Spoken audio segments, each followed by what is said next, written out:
कन्नड़ा में बात करो, मैं नहीं करूंगा, हिंदी में बोलूंगा, नहीं करूंगा, नेशनल लैंग्वेज है, ये सब क्या लफड़ा लगा रखा है भाई। हम लोग सब इंडियंस हैं, इंडियंस की तरह रहना चाहिए। हम लोग पहले से ही कई लाइंस पर डिवीजन हो रहा है। हम लोगों को एंटी इंडियन फोर्सेस कभी हमको रिलीजन के नाम पर डिवाइड करती हैं, कभी हमको नॉर्थ साउथ डिवाइड करती हैं, कभी हमको कास्ट सिस्टम में डिवाइड करती हैं। अब ये क्या नया लैंग्वेज का लफड़ा शुरू कर दिया तुम लोगों ने। इसका एक बहुत सिंपल सा सॉल्यूशन है, मैं आपको बताता हूं। समझ आए तो फॉलो करना, और नहीं समझ में आए तो कम से कम उसके पीछे मत पड़ जाना भाई जो आपका लैंग्वेज नहीं बोल पाता है। देखो, कोई भी आदमी आपकी भाषा में बात करता है तो सुनने में बहुत अच्छा लगता है।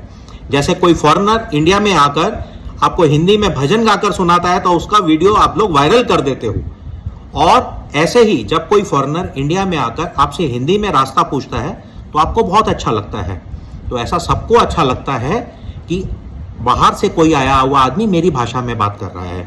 तो जब हम किसी दूसरे स्टेट में जाते हैं तो क्यों ना वहां की कुछ बेसिक चीजें सीख लें, और छोटे छोटे वर्ड्स, डेली ग्रीटिंग्स हम उनकी लैंग्वेज में बोलना शुरू कर दें।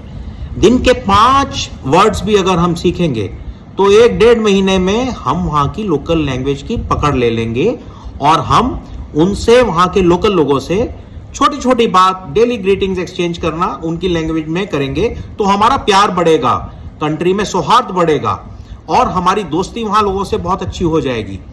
जैसे मैं 2003 में चाइना गया तो वहां उस जमाने में कोई इंग्लिश में बात नहीं करता था।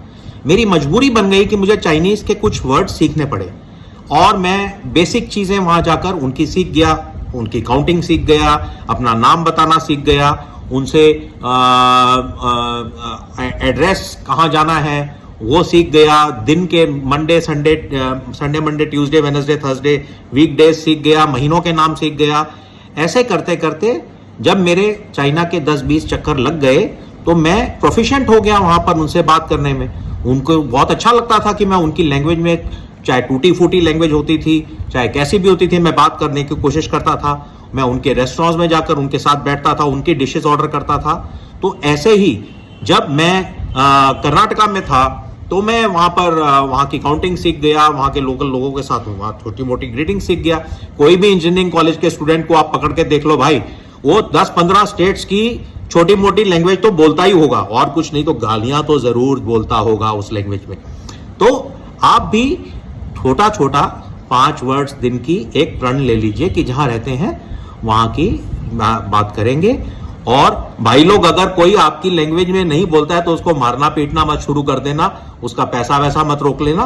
वो कोशिश करेगा, सीख जाएगा, आप सिखा दो उसको। बोल दो 1 मिनट रुक के कि भाई गुड मॉर्निंग की जगह कैसे हो हमारी लैंग्वेज में ऐसे बोला जाता है, बोलो, बोल के अच्छा लगेगा। सो मेरे दोस्त लोग, let's bring more happiness in the country. We are going to become the 3rd largest economy in the world.